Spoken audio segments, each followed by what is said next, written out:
마가복음 2장 1절로 12절 말씀 제가 빠르게 읽어드리도록 하겠습니다.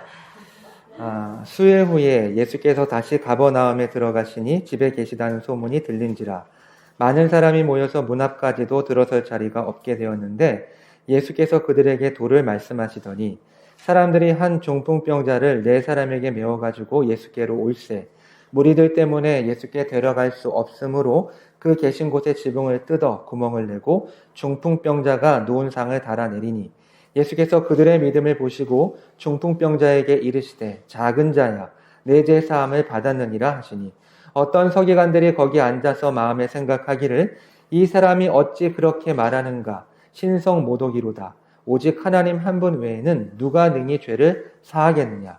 그들이 속으로 이렇게 생각하는 줄을 예수께서 곧 중심에 아시고 이르시되 어찌하여 이것을 마음에 생각하느냐. 중풍병자에게 내 죄 사함을 받았느니라 하는 말과 일어나 내 상을 가지고 걸어가라 하는 말 중에서 어느 것이 쉽겠느냐. 그러나 인자가 땅에서 죄를 사하는 권세가 있는 줄을 너희로 알게 하려 하노라 하시고 중풍병자에게 말씀하시되 내가 내게 이르노니 일어나 내 상을 가지고 집으로 가라 하시니 그가 일어나 곧 상을 가지고 모든 사람 앞에서 나가거늘 그들이 다 놀라 하나님께 영광을 돌리며 이르되 우리가 이런 일을 도무지 보지 못하였다 하더라. 아멘. 여러분 반갑습니다. 저는 베살롬교회에서 사역하고 있는 서종범 목사라고 하고 사실 목사님을 통해서 여러분들에 대한 이야기를 예전부터 많이 들었기 때문에 저는 여러분들은 저를 처음 보시겠지만 저도 여러분들을 처음 보지만 굉장히 정겨운 마음이 좀 있습니다. 교제하고 싶은 이야기도 많고 할 얘기도 많지만 오늘 저에게 주어진 이 시간은 하나님의 말씀을 선포하는 시간이기 때문에 제가 여러분들과 함께 하나님의 말씀을 통해서 같이 나누고 교제하는 시간이 되었으면 좋겠습니다. 먼저 질문으로 여러분들과 함께 이 설교를 시작하려고 합니다. 여러분들의 종교는 무엇입니까? 지금 여러분들이 어디를 갔어요. 어떤 이제 종이를 쓰는데 거기에 이제 이름을 쓰고 종교를 적는 그런 란이 있는데 여러분들은 거기에다가 뭐라고 적으시겠습니까? 혹시 이 가운데 불교 신자, 불자가 계십니까? 네. 뭐 이슬람이나 뭐 힌두교도가 계실까요? 아마도 일요일날, 주일날 이렇게 예배당에 모여서 예배를 드리시는 여러분들, 저와 여러분은 예수 그리스도를 믿는 기독교 신자, 기독교인이 아닐까 싶습니다. 자, 그렇다면 이 기독교는 무슨 종교입니까? 어떠한 것을 기독교라고 이야기하죠? 기독교는 예수 그리스도를 알고 예수 그리스도를 믿는 종교가 바로 기독교입니다. 여러분, 이 기독이라는 말 자체가 사실 이 그리스도를 한자어로 표기한 것이기 때문에 이 기독교 신자라고 하면서 기독교인이라고 하면서 그리스도를 모르고 그리스도를 믿지 않는다면 그것은 이 기독교의 본질, 기독교의 핵심을 모르는 것과 마찬가지입니다. 마치 나는 수학 박사야 라고 말하면서 구구단을 암송하지 못하는 것과 똑같은 상황이라고 말할 수 있습니다. 때문에 저와 여러분이 기독교 신자라고 한다면 이 예수님을 알아야 하고 예수님을 확실하게 믿어야 합니다. 오늘 우리는 이 짧은 본문을 통해서 예수 그리스도께서 어떠한 분이신지를 한번 살펴보려고 합니다. 익히 잘 알고 있는 말씀이라고 생각이 듭니다. 예수님께서 제자들과 함께 갈릴리 바다, 갈릴리 호수를 중심으로 선교 여행을 출발하셨습니다. 그리고 바로 직전에 가다라 지방이라고 하는 이방인들이 거주하고 있는 지역에서 사역을 마치시고 배를 타고 사역의 이 베이스 캠프라고 할 수 있는 사역의 그런 거점이라고 할 수 있는 가버나움으로 돌아오시게 되었습니다. 자, 오늘 이 상황에 대해서 1절은 수일 후에 예수께서 다시 가버나움에 들어가시니라고 설명하고 있습니다. 그런데 예수님께서 이 가버나움에 도착하셨다라는 그 소문이 그 가버나움의 삽시간에 퍼지게 되었고 굉장히 많은 사람들이 예수님이 거하고 있는, 예수님이 머물고 있는 집 앞에 모이게 되었습니다. 얼마나 많은 사람들이 모였습니까? 본문에 따르면 사람들이 너무나도 많이 모여서 문 앞까지도 들어설 자리가 없다라고 기록하고 있습니다. 이 말은 문 밖뿐만 아니라 문 안에까지 사람들이 가득 차서 몸을 움직일 수가 없다라는 그런 상황입니다. 옛날 개역 성경을 보면 이 부분에 대해서 용신할 수 없다라고 표현하고 있거든요. 용신할 수 없다. 그래서 제가 국어 사전을 찾아봤더니 몸을 옴짝달싹 할 수 없는 그런 상황을 표현하는 것이 용신할 수 없다라는 거예요. 그러니까 제가 옛날에 잠깐 아르바이트를 하면서 지하철을 타고 아침에 출근을 할 때 신도림역이라고 이제 서울에서 살 때인데 신도림역이 가장 이렇게 이 트래픽 시간에는 사람들이 많이 몰리는 그런 곳이거든요. 그때는 제가 서서 가는 게 아니라 이렇게 딱 몸을 이렇게 움직일 수도 없는 이 머리가 가려워도 긁을 수 없는 그런 상태로 지하철을 타고 가는데 아마 지금 그런 상황이 되었던 것 같습니다. 자 그렇다면 왜 이렇게 많은 사람들이 모인 것일까요? 왜 사람들이 지금 예수님이 계신 집 앞에 모이게 되었는데 왜 사람들이 이곳에 모이게 된 것일까요? 상황을 흘러서 이렇게 돌아보면은 예수님이 가버나움에 도착하셨다는 소문을 듣게 되었고 사람들이 예수님을 만나기 위해서 지금 이 집 앞에 모인 것입니다. 자, 그렇다면 왜 사람들은 예수님을 만나러 온 것일까요? 물론 그 많은 사람들 가운데 어떤 사람들은 예수님의 가르침을 듣기 위해서 그 자리를, 그 현장을 찾은 사람들도 있었을 것입니다.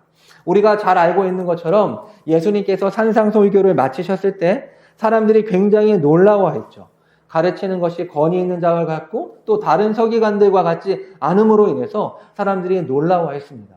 예수님의 이 말씀, 예수님의 이 가르침은 그 당시 사람들과는 다른 어떤 탁월함과 놀라운 경이로움을 가지고 있었기 때문에 그 가운데는 이 수많은 무리들 가운데는 바로 예수님의 가르침을 듣기 위해서 온 사람도 있었을 것입니다. 그러나 상당수는 예수님의 이 기적, 병자들이 낫고 귀신이 쫓겨나는 그 기적을 구경하기 위해서 그리고 또 어떠한 사람들은 자신이 병이 들고 자신의 가족들이 병이 들었는데 그 기적의 은혜를 체험하기 위해서 예수님을 찾아온 사람들이 상당수가 있었을 것입니다.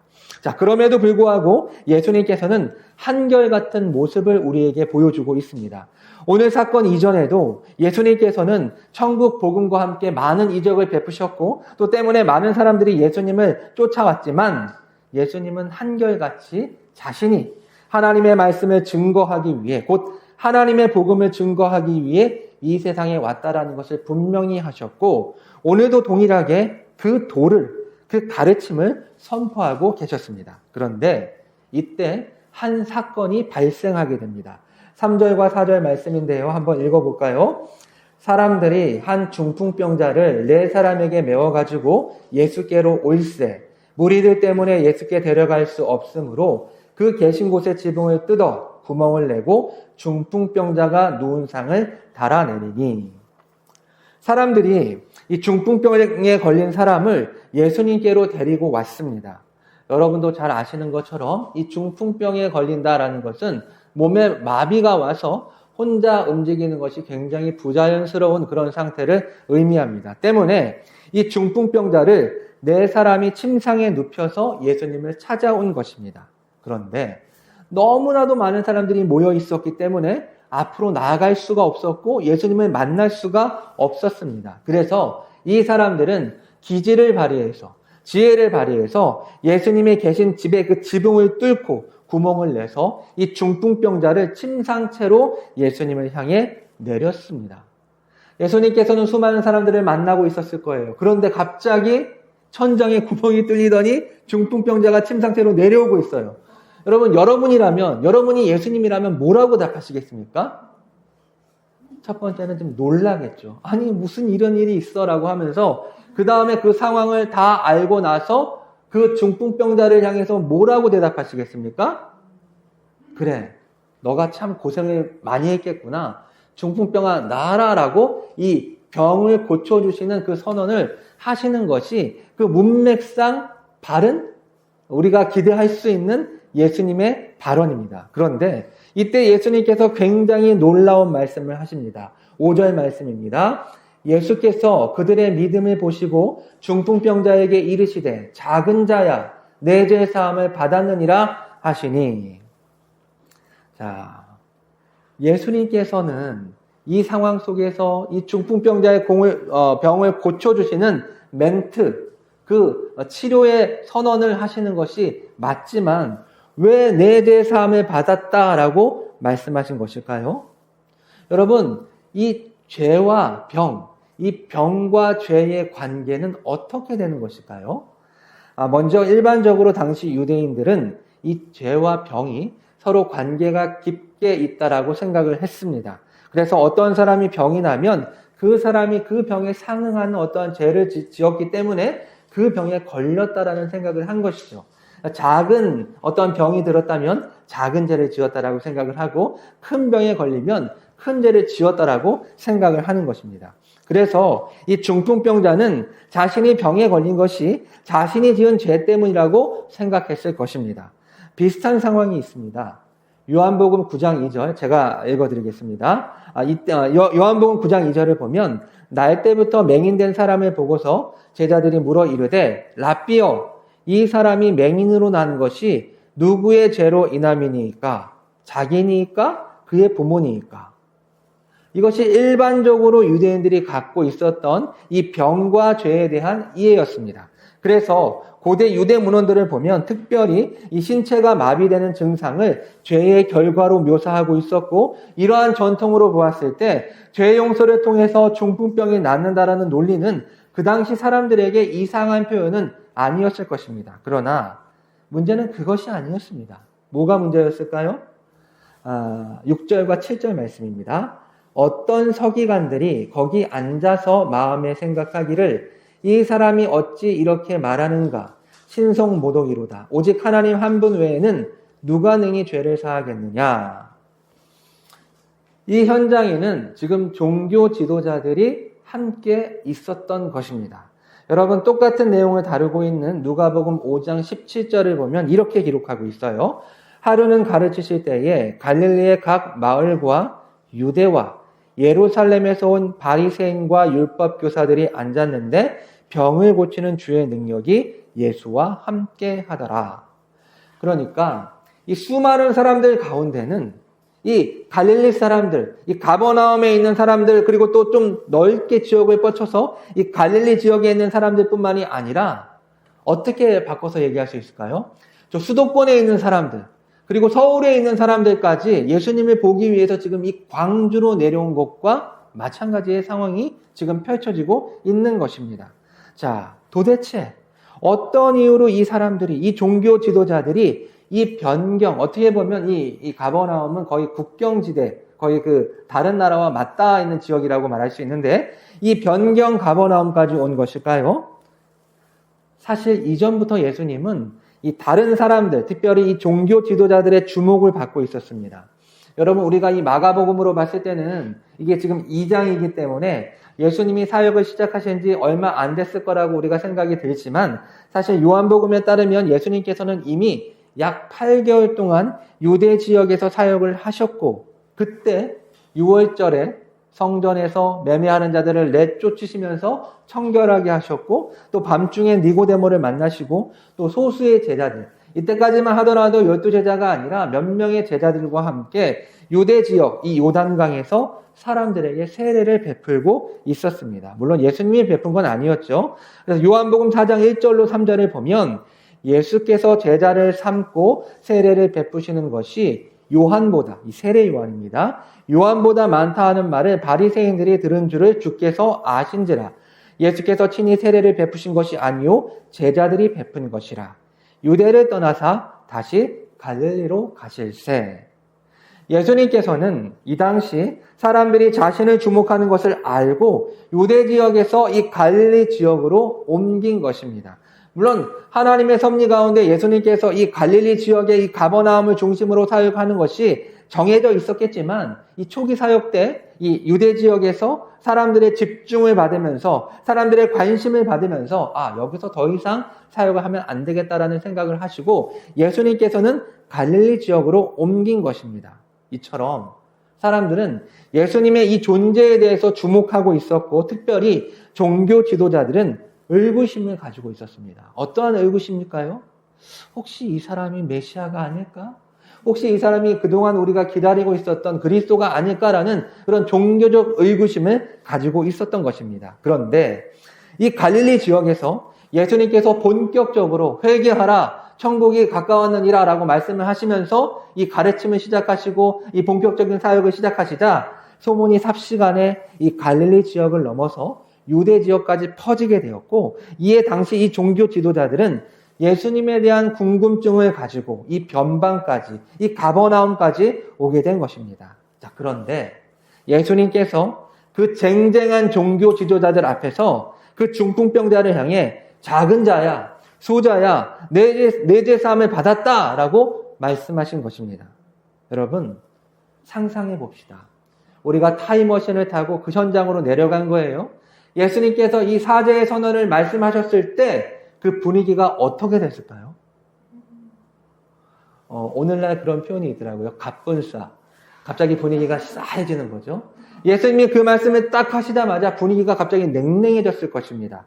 7절에 기록하고 있는 그대로죠. 이 사람이 어찌 이렇게 말하는가? 신송모독이로다. 오직 하나님 한 분 외에는 누가 능히 죄를 사하겠느냐? 라는 생각을 이 종교 지도자들은 하고 있었던 것입니다. 그들의 상식, 그들의 종교적인 전통에 따르면 예수님의 이 멘트는 굉장히 위험한 멘트입니다. 만약에 이 말씀을 이 예루살렘에서 이 종교 지도자들 앞에서 했다면 그 사람들이 아마도 옷을 찢고 돌멩이를 던져서 예수님 향해 던졌을지도 모르겠습니다. 하지만 이 종교 지도자들은 지금 조용히 조심스럽게 이 자리에 와 있었던 상황이고, 그 당시 그 시점에 예수님의 인기는 사람들에 의해서 절정에 올라 있던 상황이었기 때문에 드러나게 그곳에서 소동을 일으킬 수는 없었습니다. 그래서 이어지는 8절 말씀을 보면 그들이 속으로 이렇게 생각하는 줄을 예수께서 곧 중심에 아시고 이르시되 어찌하여 이것을 마음에 생각하느냐. 입 밖으로 소리를 냈는지 마음속으로 생각했는지는 잘 알 수가 없어요. 근데 아마도 이 사람들끼리, 자기들끼리 수근수근 거리면서 이런 이야기를 했겠죠. 근데 예수님께서는 그들의 중심을 보셨고 어찌하여 이것을 마음에 생각하느냐, 어째서 너희가 마음속에 그런 생각을 하냐라고 질문을 던지십니다. 그리고 이 종교 지도자들을 향해서 굉장히 중요한 질문을 던지십니다. 9절 말씀인데요. 9절 말씀 같이 한번 읽어볼까요? 중풍병자에게 내 죄사함을 받았느니라 하는 말과 일어나 내 상을 가지고 걸어가라 하는 말 중에서 어느 것이 쉽겠느냐? 제가 여러분에게 묻겠습니다. 중풍병자의 죄를 사해 주는 것이 1번이고요. 중풍병을 고쳐주는 것이 2번입니다. 어떤 것이 더 쉽고 어떤 것이 더 어려울까요? 예수님이 원하는 답은 뭘까요? 당연히 말로는요, 죄를 사해주는 것이 더 쉽습니다. 왜 그럴까요? 죄를 사해준다라는 이 선언은 죄를 사해줬다라고 얘기한 다음에 어떠한 현상이 나타나지 않아도 끝이기 때문이에요. 그렇죠? 죄를 사해줄게 라고 어떻게 알아요, 우리가? 죄가 사해졌는지 안 사해졌는지. 하지만 중풍병을 고쳐줄게 라고 얘기했을 때 중풍병이 낫지 않으면 이것이 이루어지지 않은 것이기 때문에 사실 표면적으로는 중풍병을 고치는 것이 더 어려운 일이고, 그리고 죄를 사하는 것이 더 쉬운 일입니다. 하지만 정말 그럴까요? 사실은 죄를 사하는 것이 더 어려운 일입니다. 왜 그럴까요? 사실 병을 고쳐주는 이러한 사역들은 예수님뿐만 아니라 구약의 선지자들도, 그리고 예수님 이후의 사도들도 수많은 사람들이 병을 고쳐주는 그런 장면들을 우리는 볼 수가 있습니다. 성경을 통해서. 그리고 심지어는 죽은 사람을 일으키는 것까지 우리는 볼 수가 있어요. 엘리야가 사르밧 과부의 아들을 살렸고 엘리사가 수넴 여인의 아들을 살렸습니다. 사도 바울이 졸다가 떨어져 죽은 유두고를 살리죠. 그러니까 고치고 살리는 일까지도 가능한 거예요. 하지만 이 죄를 사하는 것은 누구만 할 수 있다? 하나님만 하실 수 있는 일이기 때문에 사실 이것이 더 어려운 일입니다. 이것은 사실 인간의 영역이 아닌 하나님만이 하실 수 있는 하나님의 영역이기 때문에 더 어려운 것입니다. 자, 성경 그 어디를 살펴봐도 그 어떠한 선지자도 그 어떠한 사도도 죄를 사했다라는 기록은 없습니다. 결국 실제로는 중풍병을 고치는 것보다 죄를 사하는 것이 더 어려운 일입니다. 왜냐하면 그것은 하나님만이 하실 수 있는 하나님의 영역이기 때문입니다. 다시 본문으로 돌아와서 예수님께서는 이것이 논란이 될 것을 아시면서도 이 서슬퍼런 종교 지도자들 앞에서 죄가 사해졌다라고 말씀하십니다. 이제 예수님은 둘 중에 하나입니다. 뭘까요? 실제로 죄를 용서해 줄 수 있는 하나님이거나 아니면 종교적인 미치광이, 정신 나간 사람, 이 둘 중에 한 가지가 될 수밖에 없는 상황입니다. 어떻게 보면 예수님은 스스로 궁지에 들어가시는 것처럼 보입니다. 하지만 어떻게 그렇게 당당할 수 있었을까요? 10절과 11절의 말씀입니다. 그러나 인자가 땅에서 죄를 사하는 권세가 있는 줄을 너희로 알게 하려 하노라 하시고 중풍병자에게 말씀하시되 내가 내게 이르노니 일어나 내 상을 가지고 집으로 가라 하시니. 예수님은 먼저 자신이 죄를 용서한다고 했던 말이 거짓말이 아니라 진리라는 것을, 이 사실이라는 것을 드러내시기 위해서 의도적으로 중풍병자에게 먼저 너의 죄를 용서한다라고 말씀하신 것입니다. 그리고 그 이후에 중풍병자에게 내가 내게 이르노니 일어나 내 상을 가지고 집으로 가라라고 말씀하셨습니다. 그랬더니 어떠한 일이 일어났습니까? 12절이죠. 그가 일어나 곧 상을 가지고 모든 사람 앞에서 나가거늘 그들이 다 놀라 하나님께 영광을 돌리며 이르되 우리가 이런 일을 도무지 보지 못하였다 하더라. 그 중풍병자가 벌떡 일어나서 자신이 누웠던 침상을 들고 집으로 돌아가게 됩니다. 이제 이야기는 끝났습니다. 오늘 이야기를 통해서 어떤 결과가 나타났습니까? 그들이 다 놀라서 하나님께 영광을 돌리며 이르되 우리가 이런 일을 도무지 보지 못하였다 하면서 이 이야기는 끝나게 됩니다. 결국 이 에피소드의 결말로 사람들이 하나님께 영광을 돌렸다라고 말하면서 이 이야기는 끝이 나게 됩니다. 말씀을 정리해 볼까요? 오늘 저는 설교를 시작하면서 이 짧은 이야기를 통해서 우리가 예수님이 어떠한 분이신지를 살펴보려고 한다라고 말하면서 이 설교를 시작했습니다. 오늘 본문을 통해서, 오늘 말씀을 통해서 우리가 발견할 수 있는 예수님은 어떠한 분이십니까? 우리의 죄를 용서하시는 하나님이시라는 것을 우리는 발견할 수가 있습니다. 여러분은 이 사실을 믿으십니까? 내가 기독교인이고 내가 예수 그리스도를 믿는 신자라는 것은 그 전에 내가 어떠한 존재였는지 어떠한 상태였는지를 분명하게 알아야 합니다. 이것을 알지 못하고 신자라고 말할 수는 없죠. 자, 그렇다면 신자가 되기 이전에 우리는 어떠한 존재였습니까?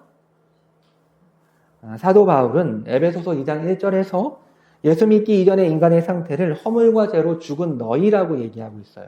그러니까 예수님을 믿기 이전의 인간의 상태는 바로 죄로 죽어있는 시체와 같은 상태가 예수 믿기 이전의 인간의 상태였습니다.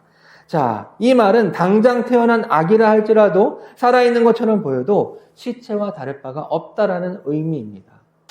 바울은 왜 이렇게 흉측한 말을 한 것일까요? 사실 인간은 하나님의 영광을 위해 만들어진 존재로서 영원토록 하나님과 함께 살기 위해 만들어졌습니다.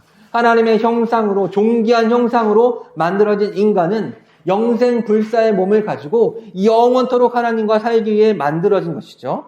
그러나 인류의 첫 부모인 아담은 하나님의 말씀에 불순종하여 죄를 지었고 따라서 아담의 후손으로 태어나는 모든 인간은 아담의 첫 범죄로 인해 아담 안에서 범죄하고 아담과 함께 타락했습니다.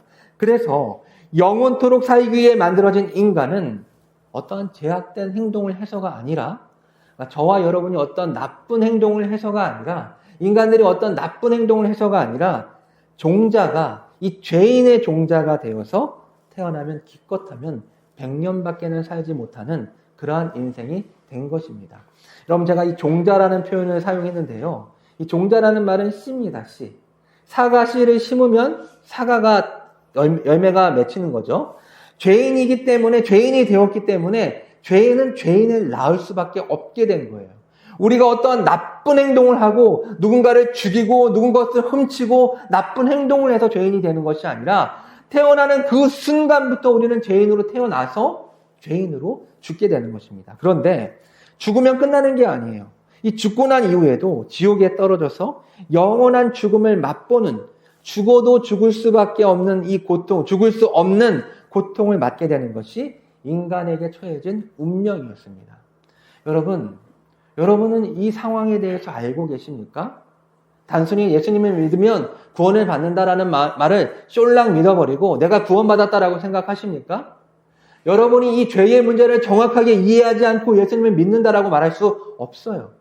우리의 이 비참하고 우리의 이 죄된 모습을 제대로 알지 못하고서 예수님을 제대로 믿을 수 없다라는 것이죠.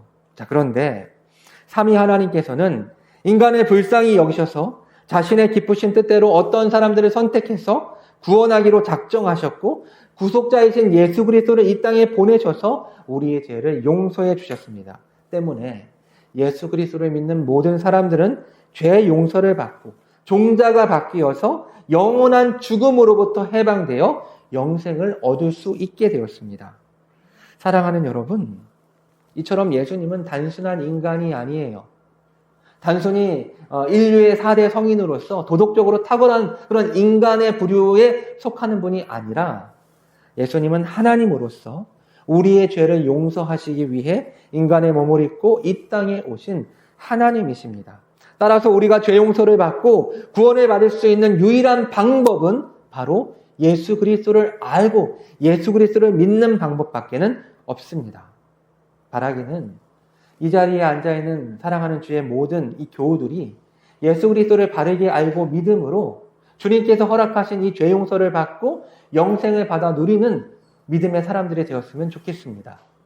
이 땅에 있는 교회들은 안타깝지만 아직 완전한 교회가 아니기 때문에 알곡도 있고 쭉쟁이도 있고 양도 있고 염소도 있어요. 그렇지만 매주 선포되는 이 강단을 통해서 선포되는 하나님의 말씀을 통해서 하나님은 예수 그리스도가 어떠한 분이신지 예수 그리스도를 믿으라고 여러분을 초청하실 것입니다. 여러분들이 이 초청을 거부하지 않고 그것을 받아들이고 여러분의 입으로 고백하고 시인하고 또 그것을 믿음으로써 주님께서 우리에게 마련해 주신 이 놀라운 구원의 복을, 영생의 복을 받아 누릴 수 있었으면 좋겠습니다. 얼마나 많은 사람들이 예수님 없이 교회 생활을 하는지 모르겠습니다. 자신의 종교심에 도취되어서 주의를 지키고 봉사를 하고 헌금을 내고 또 여러 가지 교회 안에서 기둥같이 섬기는 일뿐으로 다양한 섬김을 하고 있지만 그것은 예수님과 아무런 상관이 없는 종교 행위일 수도 있습니다. 예수 그리스도를 믿지 않는 사람들도 교회에 속해서 앞장서서 적극적으로 교회 사역을 감당하고 봉사할 수 있습니다. 그래서 예수님께서는 산상설교에서 이렇게 말씀하십니다. 마태복음 7장 22절로 23절인데요. 그날에 많은 사람이 나더러 이르되 주여 주여 우리가 주의 이름으로 선지자 노릇하며 주의 이름으로 귀신을 쫓아내며 주의 이름으로 많은 권능을 행하지 아니하였나이까 하리니 그때 내가 그들에게 밝히 말하되 내가 너희를 도무지 알지 못하니 불법을 행하는 자들아 내게서 떠나가라 하리라. 우리가 교회 안에서 어떠한 존재로 어떠한 직분을 받고 어떠한 봉사를 하고 어떻게 활동하느냐가 우리의 신자됨을 결정하는 것이 아니라 우리는 정말 순수하게 하나님의 말씀을 통해서 예수 그리스도를 알아가고 예수 그리스도를 믿게 되고 성령께서 예수님을 믿게 해 주심으로써 우리에게 이 예수 그리스도를 참답게 믿을 수 있는 상황이 일어나게 되는 것입니다. 바라기는 저와 여러분이 이런 사람이 되지 않았으면 좋겠습니다. 우리의 죄를 용서하시는 예수님의 믿음으로 죄 용서를 받고 주님으로부터 인정을 받을 수 있는 믿음의 사람들이 되길 주님의 이름으로 축원합니다. 두 번째로 생각해 보기를 원하는 것은 나는 누구냐는 것입니다.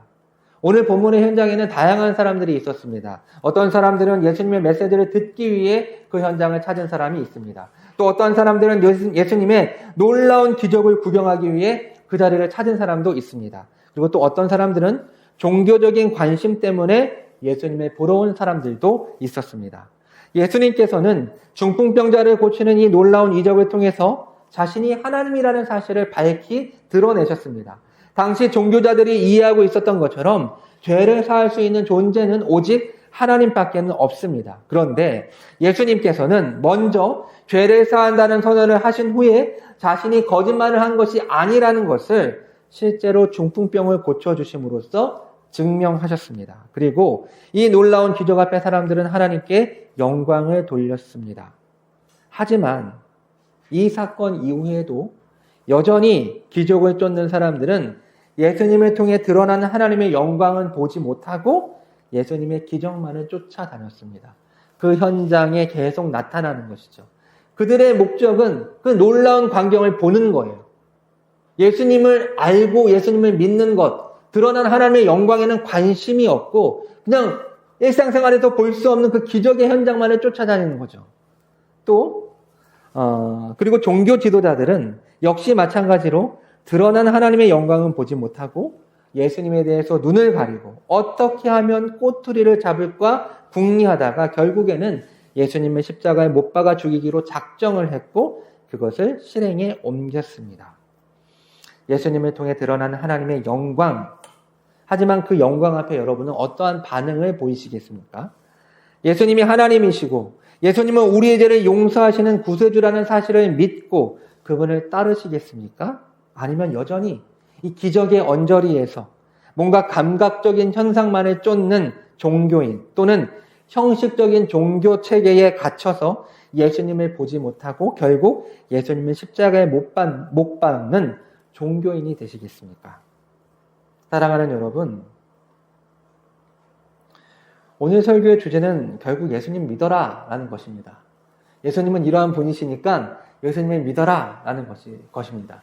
그리고 아마도 제가 아니라 김용훈 목사님이 다음 주에도 그 다음 주에도 설교를 하실 텐데 목사님의 설교의 내용은 거의 비슷할 겁니다. 사실 우리는 뻔한 이야기를 매번 듣게 될 것입니다. 생명의 말씀이란 이 진리의 말씀이지만 사실 예수님이 어떠한 분이신지 하나님이 어떠한 분이신지 예수님을 믿어야만 구원을 받는다라는 이 복음의 메시지를 계속해서 여러분들에게 들려주실 것이고 또 이 목사님의 설교를 통해서 여러분들을 초청하실 것입니다. 이 가운데는 그 초청을 받고 예수 그리스도를 믿기로 결정을 하고 예수님을 제대로 믿는 참된 신자도 있을 것이고 아직까지 내가 어떠한 상태인지를 알지 못하면서 전전긍긍하고 있는 아직까지 아무런 감각이 없는 그저 그냥 주일이 됐기 때문에 일요일이 됐기 때문에 교회 가서 예배를 드린다라는 종교 행사 차원으로 오는 분들도 있으면 안 되는데 있을지도 모르겠습니다. 여러분이 이 부름 앞에 바르게 반응할 수 있었으면 좋겠습니다. 애타게 우리를 기다리고 계시는 주님의 이 반응 앞에 손을 내미시고 그래서 여기 나와 있는 기적을 쫓아다니는 종교인, 종교 형식에 매어서 주님을 보지 못하는 종교인이 아니라 생명의 주님이신 주님을 보고 그 주님의 믿음으로 죄 용서를 받고 영생을 받아 누리되 그것이 마지막 날 영원한 나라에서만 누리는 것이 아니라 지금 이 땅에서도 우리에게 허락해 주신 그 영생을 날마다 누리며 살아갈 수 있는 저와 여러분이 되었으면 좋겠습니다. 기도하겠습니다. 하나님 아버지, 부족하고 아둔한 입술을 통해서 예수 그리스도가 어떠한 분이신지를 함께 나누게 하시니 감사를 드립니다. 성령께서 우리 사랑하는 지체들의 마음을 열어주시고 또 이 말씀을 바르게 믿게 해주셔서 참으로 생명의 주인이신 예수 그리스도, 우리의 죄를 용서하고 우리를 영원한 천국으로 인도하시는 영생을 수여하시는 그분을 우리가 바르게 알고 바르게 믿는 주와 말씀의 교회 모든 교우들이 될 수 있도록 인도해 주시옵소서.